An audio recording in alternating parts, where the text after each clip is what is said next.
ಅಲ್ಲಿಂದ ಬಂದಿದ್ದೀರಾ ಸ್ಟೇಷನ್ ಹತ್ರ?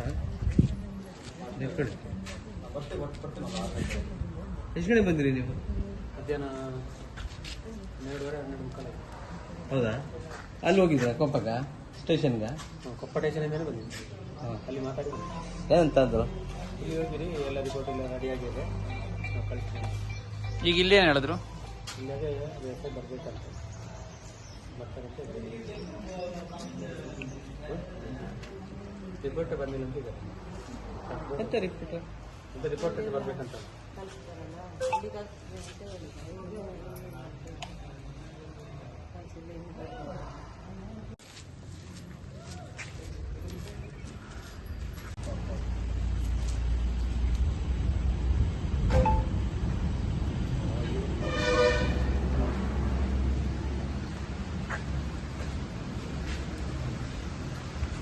ನಿಮ್ಮ ತಂಗಿಗೆ ಏನಾದರೂ ಬುದ್ಧಿ ಮಾತು ಹೇಳ್ತಿದ್ರಾ ಮುಂಚೆ? ಅಂದರೆ ಈ ಥರ ಕಿಚ್ಚು ಬಂತಾಗುತ್ತೆ, ಅಂದರೆ 1 ವರ್ಷ ಬಿಟ್ಟು ಮದುವೆ ಆಗೋದಿಲ್ಲ ಅಂತ ಹೇಳಿದ್ನಲ್ಲ, ಪಾಯ್ಸನ್ ತಗೊಂಡಾಗ ಹೇಳಿದ್ದೆ ಬೇಡ ಬಿಡು, ಈಗಲೇ ಅವ್ನ ಬುದ್ಧಿ ಏನು ಅಂತ ಗೊತ್ತಾಗಿದೆ. ನೀನು ಆಸ್ಪತ್ರೆಯಲ್ಲಿ 1 ವಾರ ಇದ್ದೆ ಪಾಯ್ಸನ್ ತಗೊಂಡು, 1 ಮಾತು ವಿಚಾರಿಸ್ತಾನಲ್ಲ, ಇಂಥವ್ನು ಯಾಕೆ ಬೇಕು ಬೇಡ ಅಂತ ಹೇಳಿದ್ರು ಇಲ್ಲ. ಈ ಥರ ಕೆಟ್ಟದಾಗೆಲ್ಲ ಫೋಟೋ ತಗೊಂಡಿದ್ದಾನೆ, ಯೂಸ್ ಮಾಡ್ಕೊಂಡಿದ್ದಾನೆ. ಇನ್ನನ್ನ ಯಾರು ಆಗ್ತಾರೆ? ಮನೆ ಹತ್ರ ಬಂದು ಮರ್ಯಾದೆನೂ ತೆಗೆದಿದ್ದಾರೆ. ಆದರೆ ಅವನನ್ನೇ ಆಗೋದು ಅಂತ ಹೇಳಿದ್ದಾರೆ. ಇವನು ಚೆನ್ನಾಗೇ ಮಾತಾಡ್ತಾ ಇದ್ದ, ಮಾತಾಡ್ತಾ ಇದ್ದ. ಒಂದೊಂದ್ಸತಿ ಇದ್ದೆ ಬೇರೆ ಹುಡುಗಿ ಕಾಂಟ್ಯಾಕ್ಟಲ್ಲೂ ಇದ್ದ, ಇವ್ರ ಜೊತೆನೂ ಮಾತಾಡಿದ್ದ, ದುಡ್ಡು ತಗೊತಾ ಇದ್ದ, ಅವಳನ್ನು ಇಲ್ಲಿ ಕರೀತಾ ಇದ್ದ. ಅಷ್ಟೇನ ಮೊದಲಿಂದ ಹೇಳ್ತೀನಿ. ಅದೇ ನನ್ನ ತಂಗಿ ಸೃಜನ ಸಂಘ ಕಲೆಕ್ಷನ್ಗೆ ಬರ್ತಿದ್ದ, ಆ ಹುಡುಗನ ಇಷ್ಟ ಮಾಡ್ತಾ ಇತ್ತು. 2.5 ವರ್ಷದಿಂದ ಪರಿಚಯ ಆಗಿತ್ತು ಅವರಿಗೆ. ಪರಿಚಯ ಆಗಿ 1 ವರ್ಷಕ್ಕೆ ಇವಳಿಂದ ಕೆಟ್ಟದಾಗೆಲ್ಲ ಫೋಟೋ ಎಲ್ಲ ಇಸ್ಕೊಂಡಿದ್ದಾನೆ. ಫೋಟೋ ಎಲ್ಲ ಮದುವೆ ಆಗ್ತೀನಿ ಅಂತ ಎಲ್ಲ ಹೇಳಿ, ನಿನ್ನೇ ಮದುವೆ ಆಗೋದು, ಬೇರೆ ಹುಡುಗಿನ ಆಗಲ್ಲ ಅಂತ ಎಲ್ಲ ಹೇಳಿ ಫೋಟೋ ಎಲ್ಲ ಇಸ್ಕೊಂಡಿದ್ದಾನೆ.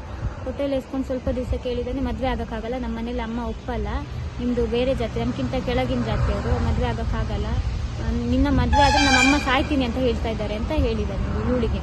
ಅದಕ್ಕೆ ಇವಳು ಈ ಥರ ಫೋಟೋ ಎಲ್ಲ ಇಸ್ಕೊಂಡು ನನಗೆ ಮೋಸ ಮಾಡಿದರೆ ಇನ್ನು ಯಾರು ಆಗ್ತಾರೆ ಅಂತ ಇವಳು ಹೇಳಿದಾಳೆ.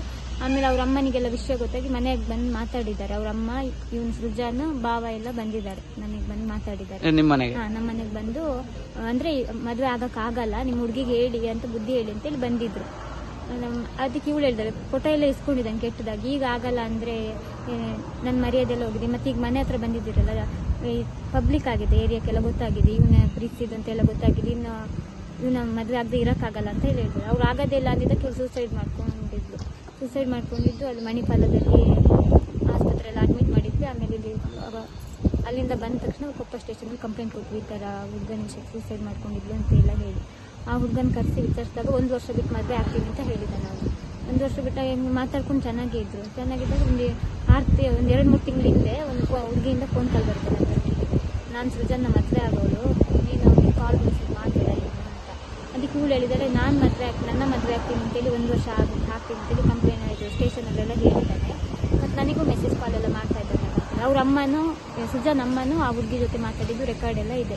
ಅಂದರೆ ಅವಳನ್ನೇ ಮದುವೆ ಮಾಡೋದು, ಸೌಮ್ಯನ ಮಾಡಲ್ಲ ಅಂತೆಲ್ಲ ಹೇಳಿದ್ದೆ. ಅದಕ್ಕೆ ನನ್ನ ತಂಗಿ ಎತ್ಕೊಂಡು ಇವ್ರೇನಾದರೂ ಬೇರೆ ಹುಡುಗಿ ಮದುವೆ ಮಾಡ್ತಾರೆ ಅಂತೇಳಿ ಅವತ್ತು ಇವ್ರ ಮನೆಗೆ ಬಂದಿದ್ದಾರೆ. ಬಂದು ಮಾತಾಡ್ಸ್ಕೊಂಡು ಹೋಗೋಣ ಅಂತ ಬಂದ್ವಿ ನಾವು. ಬಂದಾಗ ಅವ್ರಮ್ಮ ಹೇಳಿದ್ರು, ಅವ್ನು ಬೇರೆ ಹುಡುಗಿನ ನೋಡಿದ್ದೀವಿ, ನಿನ್ನ ಮದುವೆ ಆಗೋಕ್ಕಾಗಲ್ಲ, ನಿಮ್ಮದು ಬೇರೆ ಜಾತಿ, ಮನೇಲಿ ಒಳಗೆ ಸೇರ್ಸೋಕ್ಕಾಗಲ್ಲ ಅಂತ ಹೇಳಿದ್ದಾರೆ. ಅದಕ್ಕೆ ನಾವು ಮತ್ತೆ ಕೊಪ್ಪ ಸ್ಟೇಷನಿಗೆ ಹೋಗಿ ಇದು ಮಾಡಿದ್ವಿ. ಇಲ್ಲಿ 6 ತಿಂಗಳು ಬಿಟ್ಟು ಮದುವೆ ಆಗೋದು ಅಂತ ಹೇಳಿ ರಿಜಿಸ್ಟರ್ ಎಲ್ಲ ಆಗಿದೆ, ಸೈನ್ ಎಲ್ಲ ಅವ್ರ ಅಮ್ಮನೂ ಹಾಕಿದ್ದಾರೆ, ಅವನು ಹಾಕಿದ್ದಾರೆ. ಹಾಕಿ ಆದಮೇಲೆ ಅವನು ದುಡ್ಡೆಲ್ಲ ಇಸ್ಕೊಳಕ್ಕೆ ಕರೀತಾ ಇದ್ದ, ಇಲ್ಲಿಗೆ ಬರ್ತಾ ಇದ್ಲು, ಅವಳು ಮಾತಾಡೋಕ್ಕೆಲ್ಲ ಬರ್ತಾ ಇದ್ಲು, ಒಂದು ವಾರಕ್ಕೊಂದು 2 ಸತಿ ಎಲ್ಲ ಬಂದು ಮಾತಾಡ್ಕೊಂಡು ಹೋಗ್ತಾ ಇದ್ಲು. ಆ ಥರ ಬಂದಾಗ ಅವಳು 8:30-9 ಲಾಸ್ಟ್ ಬಸ್ಸಿಗೆಲ್ಲ ಮನೆಗೆ ಬರ್ತಾ ಇದ್ಲು. 2ನೇ ತಾರೀಕು ಇಲ್ಲಿ ಬಂದಿದ್ದಾಳೆ. ಅದು ನಮಗೆ ವಿಷಯ ಗೊತ್ತಿಲ್ಲ ಬಂದಿದ್ದು, ನಾವು ಅಲ್ಲಿ ಪ್ರಶಮಲ್ಲಿ ನರ್ಸಿಂಗ್ ಕಲಿತಾ ಇದ್ದು, ಅಲ್ಲಿಗೆ ಹೋಗಿದ್ದು ಅಂತ ಅಂದ್ಕೊಂಡು 3:15 ಅಮ್ಮನಿಗೆ ಫೋನ್ ಮಾಡಿ ಹೇಳಿದ್ದಾಳೆ, ಅಮ್ಮ ಇವತ್ತು ಬರೋ ಲೇಟ್ ಆಗುತ್ತೆ, ಇದು ಶಿಬಿರ ಇದೆ, ಡಾಕ್ಟರ್ಸ್ ಡೇ ಇತ್ತಲ್ಲ ಇನ್ನಿನ ದಿವಸ, ಅದು ಶಿಬಿರ ಇದೆ ಶೃಂಗೇರಿಯಲ್ಲಿ, ಬರೋದು ಲೇಟ್ ಆಗುತ್ತೆ ಅಂತ ಹೇಳಿದ್ದಾರೆ. ಇದಕ್ಕಮ್ಮ ಆಯಿತು ಅಂತೇಳಿ 5 ಗಂಟೆಗೆ ಕಾಲ್ ಮಾಡಿದ್ದಾರೆ, ಇನ್ನೂ ಬಂದಿಲ್ಲಲ್ಲ ಅಂತೇಳಿ. ಮೊಬೈಲ್ ರಿಂಗ್ ಆಗಿದೆ, ರಿಸೀವ್ ಮಾಡಿಲ್ಲ. ಆಮೇಲೆ ನಾನು 8 ಗಂಟೆಗೆ ಹೋದಾಗ ಹೇಳಿದ್ದಾರೆ, ಮೊಬೈಲ್ ಫೋನ್ ಮಾಡಿದವಳು ಇನ್ನೂ ಬಂದಿಲ್ಲ ಅಂತ. ನಾನು ಫೋನ್ ಮಾಡಿದಾಗ ಮೊಬೈಲ್ ಸ್ವಿಚ್ ಆಫ್ ಇತ್ತು, ಇನ್ನು ಚಾರ್ಜ್ ಇಲ್ಲದೆ ಸ್ವಿಚ್ ಆಫ್ ಆಗಿರ್ಬೋದು, ಅಲ್ಲಿಗೆ ಹೋಗಿರ್ಬೋದು ಅಂತ ಹೇಳಿ 8:30-9 ತನಕ ವೆಯ್ಟ್ ಮಾಡಿ 9:30 ಸೃಜನಿಗೆ ಕಾಲ್ ಮಾಡಿದ್ವಿ. ಅವನು ಕಾಲ್ ಮಾಡಿದಾಗ ಹೌದಕ್ಕ ಬಂದಿದ್ಲು, 3:15 ಬಸ್ಸಿಗೆ ಕಳಿಸಿದ್ದೀನಿ, ನಾನು ಬ್ಲೂಟೂತ್ ಕೊಟ್ಟು ಕಳಿಸಿದ್ದೀನಿ. ಮತ್ತೆ ಕೇಳಿದೆ ಜಗಳ ಏನಾದರೂ ಆಡ್ಕೊಂಡ್ರ ಅಂತ ಕೇಳಿದ್ದೆ. ಹಿಂದಿನ ದಿವಸ ನೈಟ್ ಜಗಳ ಎಲ್ಲ ಆಗ್ತಿತ್ತು ಬೇರೆ ಹುಡುಗಿ ವಿಷಯಕ್ಕೆ. ಹಾಗಾಗಿ ಕೇಳಿದೆ, ಇಲ್ಲಕ್ಕ ಜಗಳ ಆಗಿಲ್ಲ, ಆದರೆ ನಿಂಗೆ ಏನು ಮಾಡಬೇಕು ನಂಗೆ ಗೊತ್ತು ಅಂತ ಹೇಳಿ ಬಸ್ ಹತ್ತಿದ್ದಾಳೆ ಅಂತ ಹೇಳಿದೆ, ಬಸ್ ಸ್ಟ್ಯಾಂಡಿಗೆ ಬಿಟ್ಟಿದ್ದೀನಿ ಅಂತ ಹೇಳ್ದೆ. ಆಮೇಲೆ ನೆಕ್ಸ್ಟ್ ದಿವಸ ಆದ್ರೂ ಬರ್ತಾಳೆಲ್ಲ ಫ್ರೆಂಡ್ ಮನೇಲಿ ಇರ್ಬೋದು ಅಂತ ಅಂದ್ಕೊಂಡು ನಾವು ನೆಕ್ಸ್ಟ್ ದಿವಸ ಬರ್ದಿದ್ದಾಗ ಮಧ್ಯಾಹ್ನ ಕಂಪ್ಲೇಂಟ್ ಕೊಟ್ಟಿದ್ವಿ. ಕಂಪ್ಲೇಂಟ್ ಕೊಟ್ಟಾಗ ಪೊಲೀಸವರು ಇಲ್ಲಿಗೆ ಬಂದು ಅವನನ್ನು ವಿಚಾರಿಸಿದ್ದಾರೆ 2-3 ದಿವಸ ಬಿಟ್ಟು. ಅವಾಗಲೂ ಹಂಗೆ ಹೇಳಿದ್ದಾರೆ, 3:15 ಕಳಿಸಿದ್ದೀನಿ ನಾನು ಬಸ್ಸಿಗೆ, ಬ್ಲೂಟೂತ್ ಕೊಟ್ಟು ಕಳಿಸಿದ್ದೀನಿ, ಬಂದಿದ್ಲು ವಾಪಸ್ ಕಳಿಸಿದ್ದೀನಿ, ಮತ್ತೇನಾಯಿತು ನಂಗೆ ಗೊತ್ತಿಲ್ಲ ಅಂತಲೇ ಹೇಳಿದ್ದ. ಹಾಗೆ ಒಂದು 15 ದಿವಸ ಹಂಗೆ ಹೇಳ್ತಾ ಬಂದಿದ್ದಾನೆ. ಮತ್ತು ಸ್ಟೇಷನಿಗೆ ಕರೆದಾಗಲ ನಾಳೆ ಬರ್ತೀನಿ ನಾಡಿದ್ದು ಬರ್ತೀನಿ ಅಂತ ಸುಳ್ಳು ಹೇಳ್ತಾನೆ ಇದ್ದ.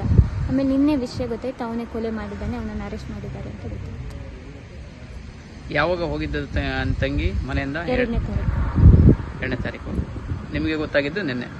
ಅಲ್ಲ, 2ನೇ ತಾರೀಕಿಗೆ ಮನೆಗೆ ಬಂದಿಲ್ಲ ಅಂತ ಗೊತ್ತಾಗಿದ್ದು. ಸೂಸೈಡ್ ಆಗಿದ್ದು ಅಲ್ಲ, ಕೊಲೆ ಮಾಡಿದ್ದಾನೆ ಅಂತ ಗೊತ್ತಾಗಿದ್ದು ನಿನ್ನೆ. ನಿಮ್ಮ ಹೆಸರು? ಸುಮಾ. Thank you. 2ನೇ ತಾರೀಕಿಗೆ ನಮ್ಮ ಅಣ್ಣನ ಮಗಳನ್ನು ಕರ್ಕೊಂಡ್ಬಂದು ಕೊಪ್ಪದಿಂದ ಕರ್ಕೊಂಡ್ಬಂದು ಇಲ್ಲಿ ಕೊಲೆ ಮಾಡಿ ಸುಜನ್ ಅಂತ ತಾಳಕೊಪ್ಪ, ಸಾಗರ ತಾಳಕೊಪ್ಪವನ್ನು. ಅವನು ಫಸ್ಟಿಗೆ ಅಂದರೆ ನಮ್ಮ ಅಣ್ಣನ ಮಗಳ ಜೊತೆ ಒಂದು ಲವ್ ಇತ್ತಂತೆ, ಅಂದರೆ 2 ವರ್ಷದಿಂದ ಲವ್ ಮಾಡ್ತಿದ್ದಾರಂತೆ. ಮತ್ತು ಸ್ಟೇಷನಲ್ಲಿ ಅವತ್ತು ಮಾತು ಕೊಟ್ಟಿದ್ದ, 1 ವರ್ಷ ಬಿಟ್ಟು ಮದುವೆನೂ ಆಗ್ತೀನಿ ಸರ್ ಅಂತೆಲ್ಲ ಹೇಳಿದ್ದ. ಹಾಗಾಗಿ ಅವ್ರ ಜೊತೆ ಓಡಾಡೋದು ನಾವೆಂತ ಹೇಳ್ತಿರ್ಲಿಲ್ಲ, ಮದುವೆ ಆಗೋರಲ್ಲ ಅಂತ ನಾವು ಸುಮ್ಮನೆ ಇದ್ವಿ. ಅವಳ ಹತ್ರ ಬೇಕಾದಂಗೆ ದುಡ್ಡು ಚಿನ್ನ ಅದೆಲ್ಲ ತಗೊಂಡಿದ್ದಾನೆ. ಮೊನ್ನೆ 2ನೇ ತಾರೀಕಿಗೆ ಅಂತ ಮಾಡಿದ್ದಾನೆ, ಕೊಪ್ಪಕ್ಕೆ ಬಂದು ಅವಳನ್ನು ಕರ್ಕೊಂಡೋಗಿ ಸಾಗರ ಕರ್ಕೊಂಡ್ಬಂದು ಮಧ್ಯದಲ್ಲಿ ಎಲ್ಲ ಮಾಡಿ ರಾತ್ರಿ 6 ಗಂಟೆಗೆ 10 ಗಂಟೆಗೆಲ್ಲ ಒಂದು ಮಣ್ಣು ಮಾಡಿ ಇಟ್ಟಿದ್ದೀನಿ, ಕೊಲೆ ಮಾಡಿ. ಇದೊಂದು ಸರಿಯಾದ ಶಿಕ್ಷೆ ಕೊಡಲಿ ಅಂತ ನಾನು ಒಂದು ಇಷ್ಟೇ ಬೇರೆ. ಮತ್ತು ಎಂಥ ಅವನ ಹತ್ರ ದುಡ್ಡು ಅದು ಇದೆಲ್ಲ ಯಾವುದು ಕೇಳಲ್ಲ ನಾವು. ಅದೊಂದು ಸರಿಯಾದ ಶಿಕ್ಷೆ ಕೊಟ್ಟರೆ ಸಾಕು. ಎಷ್ಟು ವರ್ಷದಿಂದ ಅವ್ರಿಗೆ ಸಂಪರ್ಕ ಇತ್ತು? ಒಂದು 2.5 ವರ್ಷದಿಂದ ಪರಿಚಯ. ಏನು ಮಾಡ್ತಾ ಇದ್ಲು ನಿಮ್ಮ ಮಗಳು? ಅವಳು ನರ್ಸಿಂಗ್ ಮಾಡ್ತಿದ್ಳು, ನರ್ಸಿಂಗ್ ಕಲಿತಿದ್ಳು ಒಂದು 6 ತಿಂಗಳಿಂದ. ಅದಕ್ಕಿಂತ ಮುಂಚೆ ವಿಕಾಸ್ ಕಂಪ್ಯೂಟರಲ್ಲಿ ಒಂದು ಸ್ವಲ್ಪ ಕೆಲಸ ಮಾಡ್ಕೊಂಡಿದ್ದೆ. ಅಂದರೆ ಅವಳು ಸಂಘದ ಲೋನ್ ಎಲ್ಲ ತೆಗೆದಾಗ ಇವನಿಗೆ ಕೊಡಬೇಕು, ಇವನು ಎದೆಗೆ ಹಾಕಬೇಕಲ್ಲ, ಅದು ಕಟ್ಟೋಕ್ಕೆ ಅವಳು ದುಡಿತಿದ್ಳು. ಅವಳು ಕಟ್ತಿದ್ಳು ಆ ಸಂಘದ ಲೋನೆಲ್ಲ. 25,000 35,000 ಹಿಂಗೆಲ್ಲ ಲೋನ್ ಬರುತ್ತಲ್ಲ, ಆ ದುಡ್ಡೆಲ್ಲ ಅವನು ಎದೆಗೆ ಹಾಕಿದ್ದಾಳೆ. 2 ಲಕ್ಷ ಚಿಲ್ಲರೆ ದುಡ್ಡು ಹಾಕಿದ್ದಾಳೆ ಅವನಿಗೆ ಮೇಲೆ. ಹೇಳ್ತಿದ್ಲು ಅವಳು. ಅವನ ಹತ್ರ ಕೇಳಿದಾಗ ನಾನು ಹಂಗೆ ಹೇಳಿದ್ದಾನೆ, ನಮ್ಮನ್ನು ಕಾರ್ ತಗೊಳ್ಳೋಕ್ಕೆ ಸ್ವಲ್ಪ ದುಡ್ಡು ತಗೊಂಡಿದ್ದೆ ಹಂಗೆ ಹಿಂಗೆ ಅಂತೆಲ್ಲ ಅವನು ಹೇಳಿದ್ದಾನೆ. ಅವತ್ತು ಇಲ್ಲಿ ಬಂದಾಗ ನಾನು ಅವನ ಹತ್ರ ಚೂರು ಮಾತಾಡ್ಸೋಗಿದ್ದೆ, ತಾಳಗೊಪ್ಪದ ಹತ್ರ ಚೂರು ಕಂಪ್ಲೇಂಟ್ ಆದಾಗ ನಾನು ಬಂದ ಹತ್ರ ಮಾತಾಡ್ಸೋಗಿದ್ದೆ. ಇಲ್ಲ ನನಗೆ 6 ತಿಂಗಳು ಬಿಟ್ಟು ಮದುವೆ ಆಗ್ತೀನಿ ಅಂತ ನನ್ನ ಹತ್ರನೂ ಹೇಳಿದ್ದೆ. ಮತ್ತು ಅವಳಿದ್ಲು, ಮತ್ತು ನಮ್ಮ ಅತ್ತಿಗೆನಿದ್ರು, ಎಲ್ಲರಿದ್ದಾಗೇ ಹೇಳಿದ್ರು. ಮತ್ತು ಸ್ಟೇಷನಲ್ಲೂ ಅವತ್ತು ಹಂಗೆ ಹೇಳಿದ್ದಾನೆ, ಇಲ್ಲ ಸರ್ ನಾನು 6 ತಿಂಗಳು ಬಿಟ್ಟು ಮದುವೆ ಆಗ್ತೀನಿ ಅಂತೇಳಿ. ಮೊನ್ನೆ ಈಚೆಗೆ ಇದು ಕೊಲೆ ಆದಕ್ಕಿಂತ ಮುಂಚೆ ನಮ್ಗೆ ಗೊತ್ತಿರಲಿಲ್ವಾ, ಎಸ್ ಐ ಹತ್ರ ಮಾತಾಡಿಸಿದಾಗ ಇಲ್ಲ ಸರ್ ಇನ್ನೊಂದು 2 ತಿಂಗಳು ಬಿಟ್ಟು ಮದುವೆ ಆಗ್ತೀನಿ ಅಂತೆಲ್ಲ ಹೇಳಿದ್ದೆ.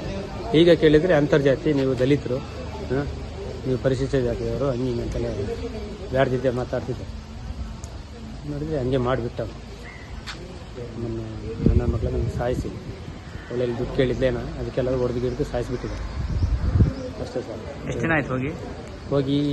ಇವತ್ತಿಗೆ 22 ದಿನ ಆಯ್ತು ಸರ್. 2ನೇ ತಾರೀಕಿಗೆ ಹೋಗಿದ್ದಾಳೆ, ತಾರೀಕು 24 ಅಂದರೆ ಅದಕ್ಕೆ 22 ದಿನ ಆಯ್ತು ಸರ್. 22-23 ದಿನ ಆಯ್ತು. ಅಷ್ಟರ ಮೇಲೆ ಇವನಿಗೆ ಏನು ಸಂಪರ್ಕ ಮಾಡಿದ್ರೆ ಅವನು ನೀವು ಸೃಜನಿಗೆ ಫೋನ್ ಮಾಡಿ ಎಲ್ಲ ಕೇಳ್ತಿದ್ವಿ ಸರ್. ಸ್ಟೇಷನಿಂದನೂ ಫೋನ್ ಮಾಡಿ ಕರ್ಸಿ ಕೇಳಿದ್ದೀವಿ, ಇಲ್ಲ ಅಂತಲೇ ವಾದ ಮಾಡಿದ್ದೀನಿ ಸರ್. ಅದು ನಿನ್ನೆ ಹೆಂಗೆ ಸಿಕ್ಕಿಬಿದ್ನ ಏನಂತ ಗೊತ್ತಿಲ್ಲ ಸರ್. ಅವ್ನು ಯಾಕೆ ಸರೆಂಡರ್ ಆಗಿದ್ದಾನೆ, ಏನಾದರೂ ಹಾಕಿ ಕೈ ಒಡೆ ಏನಾದ್ರು ಇದೆಯಾ ಅದನ್ನೂ ಗೊತ್ತಿಲ್ಲ. ಅದೆಲ್ಲ ಗೊತ್ತಿಲ್ಲ ನಮ್ಗೆ ಯಾರಿದ್ರು. ನಮ್ಮ ಅಣ್ಣನ ಮಗಳಿಗೊಂದು ನ್ಯಾಯ ಸಿಗಲಿ ಅಂತ ಬರ್ತೀನಿ ಅಷ್ಟೇ ಸರ್. ನಿಮ್ಮ ಹೆಸರು? ರಮೇಶ್ ಅಂತೇಳಿ, ಹುಡುಗಿ ಚಿಕ್ಕಪ್ಪ.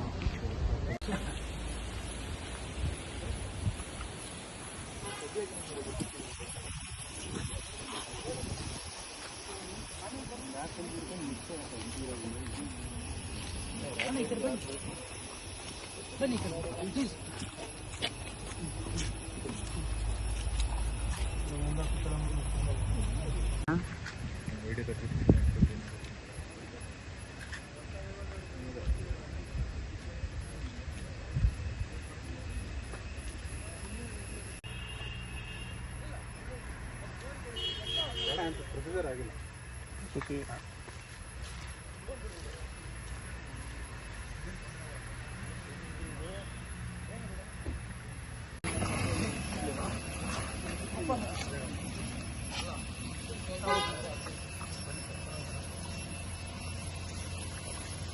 ಮೇಡಮ್